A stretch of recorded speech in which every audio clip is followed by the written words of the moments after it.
every time I get on live, like I am literally out of my comfort zone. And it's interesting because I literally work in live TV. Like that's my whole thing. I work in live TV. It's like a niche thing. I make my own graphics for shows. Like I've done Jennifer Hudson's show and Oscars and Emmys and Billboard, like all these live shows. But when it comes down for me to go live like this, I'm just like, what? What? Because again, like I'm always on the side of behind the scenes. That's my thing. So when I come live here, even like no one's really watching, it's just like it's very out of my comfort zone. I am so grateful to even do this, and wow, like so today we're going to talk about how to stand out. Again, a lot of these messages that I have, like I just sit in my greenhouse the morning of, and I'm just like, what do I want to talk about today? And a lot of the times the things are about what I am going through personally, or what I want to reflect on my life so I can help someone who's watching this reflect on it. So I think the biggest thing for me now is like how to stand out. I know how to. I like went to school for fashion and like do all the things, and like I feel I understand how to do that, but for the most part normally I'm in sweatpants and sweatshirts like this and I'm so comfortable. But like it's just how do we stand out in a world that everyone is wearing sweatpants, and it's so easy but it is also so hard, you know? I think back, I know like when I was taking not history take, not now, but when I was taking the history of fashion and then the history of couture fashion, the people were wearing like extravagant things then. So wearing what they're wearing wasn't like you had to really do something crazy almost to stand out. Like they were wearing dresses and like formal wear, and like men would wear ties every day, and like that was just what it was. That was like the norm. But for the norm now in these days, it's like we're wearing sweatpants. Like look at me in this greenhouse. Like, and again, I love it. In this part of my life, I'm wearing this Elwood this Elwood sweatsuit, and this is doing everything that I need for it. I just had a baby. Like I'm trying to figure out different things, parts of my life. So like this for me works, okay? But how do we stand out when in a world of people that don't stand out, and it's even harder because no one's doing it? You know what I'm saying?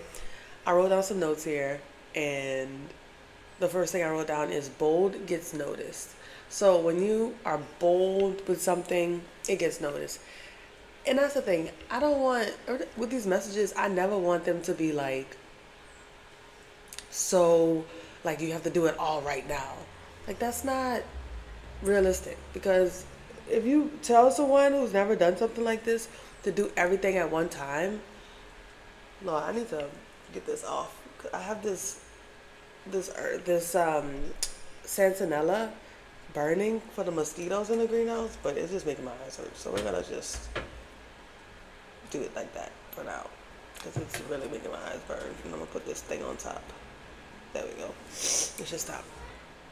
But if we are bold in a world where it's hard for us to even wear the things and do the things, it's just like, but if we were bold, people stare at us, and then is that uncomfortable? And it probably is. Oh, 1 second.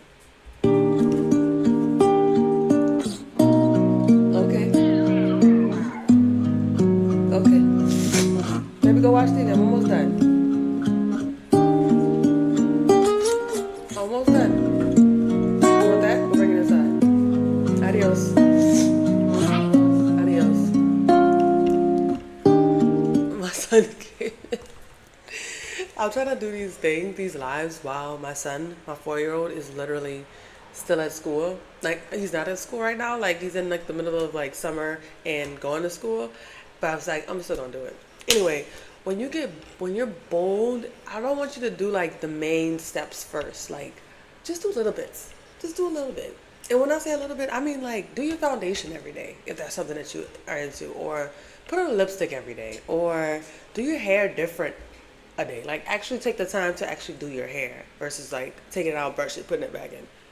Unless you don't do that, like just do something different to be bold. That's the whole point of this. Like, baby steps. Because if we do all of the steps all at one time, it's going to be so hard for us to continue this. Trust me, I literally have done that, and I'm like, I'm so overwhelmed, I don't want to do anything. You know what I mean? So just take the little steps. I know one step for me. Oh, I don't know, it's recording. I know one step for me that I really took seriously was just taking the time to put on a little bit of tinted moisturizer. I'm not a makeup girl at all. Like, I don't wear makeup. Do my skincare really well. Like, I've invested into my skincare. But one thing I realized, if I just put like a little bit of Chanel Les Beige tinted moisturizer on, I feel better about myself. Just those little steps can help you be better later. You get what I'm saying? So I think that's the one thing. And in that, jobs will come if you're looking for a relationship, because not because you're doing something different that's so drastic, but just you'll feel good when you're doing it.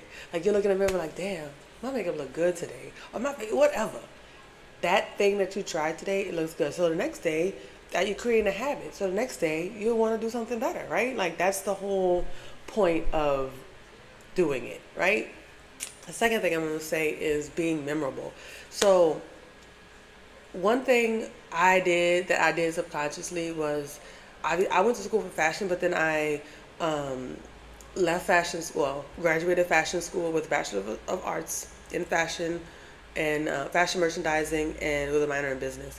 Then I moved to LA for a stylist internship. And then while I was doing the internship, I was a production assistant on television shows. Television shows. So one thing I noticed is, like, when I wore my ripped jeans, at that time they were cool, but it was like a lot of older people that's in the industry. When I wore my ripped jeans and my graphic tees, like the Pink Floyds and Metallicas, those graphic tees, that was my thing. And so I was memorable. Literally to this day, that was 2013, 14. It is 2025. That was 10 plus years ago. I'm still remembered for my jeans that had the holes in them and my graphic tees. And again, that's not wearing a dress. That's not wearing crazy colors. Like, that's not doing that thing. But being memorable, because that was my brand that I liked at the time, right? So having something that's memorable will also help you. Also, it just gives you an easier way to look in your closet. Like, if you're looking in your closet, you're like, I don't want to wear that. That's not my vibe. But this is my vibe. Or just have your vibes in sections. I don't know. Figure it out. Take some time for yourself to, like, figure out those things. And it'll be good. I think that's also a thing. Like, knowing what you like and testing it and being okay with that. Okay? Like, nothing's wrong with not having it all together. Our society makes us think that we always have to put it all together at one time, but it's like, that's not true. That's not a thing. Last thing I wrote, stand out anyway. The negative thoughts. A lot of times we don't like to do those things because we don't want to stand out. Because we have these negative thoughts like, oh man, why would I do that? Why would this person's looking at me this way, this person's doing this person's doing that, and I feel crazy, da-da-da. But in reality, you're just stopping yourself. Like, your truth is your reality. If you decide that you want to look a certain way and be a certain way, that's on you. And if you want to walk in a place and people might be staring at you, that's a part of the whole don't be afraid to stand out part. Like, we have to get comfortable with being uncomfortable. And again, this is easier said than done. I just am preaching the thing so that it can help you do that thing. Like, you might be watching this right now and you might have this idea in your head, but I'm just trying to help you push it out. You get what I'm saying? Like, yeah. And I make these lives because I'm like, at some point, it's going to, like, get traction. And at some point, I'm going to get even more comfortable with doing this and the standing out. Like, I don't know anyone that's doing lives in the morning like this. And, like, right now they're like 10 minutes, but then they'll go to 20 minutes and then they'll go to half hour and then never know. That's the part of standing out as well. Like, this is not a overnight success thing. Like, this is not that. And I'm not taking it for that. I'm taking this as me coming in here. I'm already coming in here in the morning. I'm already coming in here to have my cup of coffee and with my coffee maker, where's the coffee? Have my cup of coffee anyway. Might as well sit down and get the universal signs of God that come to me anyway and write in my journal and just talk about it. You know what I mean? This mug is Andy Warhol. I got it at an exhibit. And it's interesting because this is Andy Warhol and he's looking, he had always with these glasses and he's looking at the Campbell soup. Isn't that cool? So cool. I love this mug. I collect mugs. I think that's just, I collect mugs. Literally for like a year plus, I didn't have any glasses in my house. I only had mugs, but my son's coming again. Hello. He can shoot things. Oh, okay. You know why? Why? Because the thing, he can stone on the thing. Okay. He can stone. Okay. You want to come see? Yeah. Come see, look.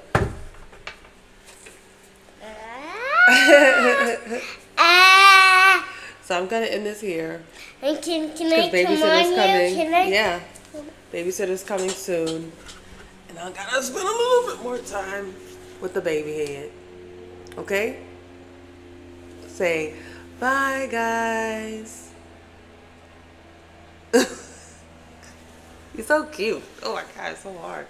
Bye, And guys. look at my eyes. Look at my eyes. Your eyes are beautiful, right? Why my eyes are pointing that way? Because look, that's the camera. Up. And then you just look at it here. You see? That's say bye, guys. All done. Look, this is you.